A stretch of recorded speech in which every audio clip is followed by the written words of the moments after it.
Depuis la guerre en Israël contre différents groupes terroristes arabes, il y a une grande tension internationale. Certains voient dans cette actualité les signes annonciateurs de la venue du Mashiach et s'excitent à chaque nouvelle information. Alors est-ce que le Messie tant attendu va enfin arriver maintenant? On pourrait répondre que oui, si on analysait certains signes de la fin des temps qui sont écrits dans nos textes prophétiques. Premièrement, le prophète Ézéchiel parle d'une guerre entre deux grands blocs qui vont rentrer en conflit militairement et économiquement. Et le Malbim, un grand rabbin du 19e siècle, a écrit que les adversaires de la prophétie d'Ézéchiel en question, ça va être les pays occidentaux contre les pays arabes. De son côté, le prophète Daniel est dans certains textes de la Kabbale, qui datent déjà de 1800 ans, avant que l'islam n'existe, écrivait déjà que les descendants de Ishmaël, qui sont les Arabes aujourd'hui, vont tout faire à la fin des temps pour empêcher les Juifs de s'installer et de vivre tranquillement en Israël. Puis ça vous dit quelque chose? Le Midrash Pirkei des Rabbi Eliezer dit, lui, que, et en plus il date du 8e siècle, il enseigne que les descendants de Ishmaël vont construire un bâtiment sur l'emplacement exact du temple. C'est donc des prédictions qui datent, mais qui sont plutôt très exactes. Donc s'il fallait trouver des liens entre les Arabes, la guerre, les temps messianiques, on est quand même pas mal servi. Mais d'un autre côté, il faut savoir que la présence de signes messianiques, même sous nos yeux, ne garantit pas que le Mashiach va venir demain. Parce que premièrement, un signe annonciateur peut durer longtemps.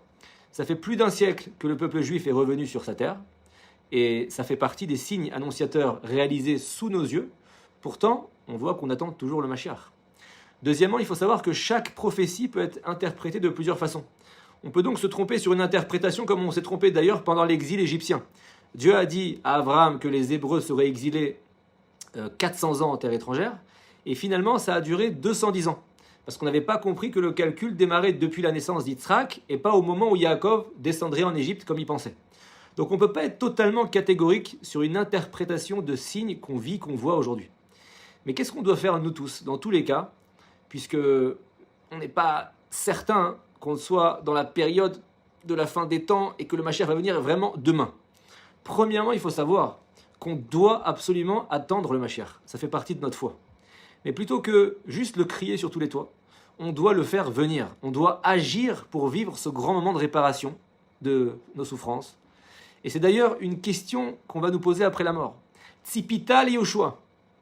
Est-ce que tu as attendu le Mashiach? Le Talmud raconte que Rabbi Yoshua ben Levi a demandé au Mashiach lui-même quand est-ce qu'il arrivera. Il lui a répondu Hayom, aujourd'hui. C'est-à-dire que c'était prévu aujourd'hui, mais le jour même le Mashiach n'est pas venu. Alors Rabbi Yoshua ben Levi, il est parti se plaindre au prophète Eliaou, qui lui a expliqué que le mot Hayom dont parlait le Mashiach, c'était une référence au verset des psaumes qui dit Hayom imbekolo tishmaru. Aujourd'hui, je vais venir, si vous écoutez ma voix, si vous accomplissez les ordres divins, les mitzvot. Donc le Mashiach, c'est d'abord un état d'esprit, c'est d'abord de l'action, c'est des attitudes positives, c'est prendre sur soi d'accomplir des mitzvot, étudier la Torah. Notre travail à nous, c'est juste de suivre les ordres d'Hachem. Hachem, c'est notre général. Il n'y a que lui qui connaît la stratégie, le plan global de l'histoire du monde. Chacune de nos mitzvot, dans tous les cas, on doit le savoir, nous rapproche à coup sûr de la fin. Alors comment comprendre que certains rabbins à travers le monde annoncent le Mashiach en sautant de tous les côtés à chaque indice plus ou moins clair, etc.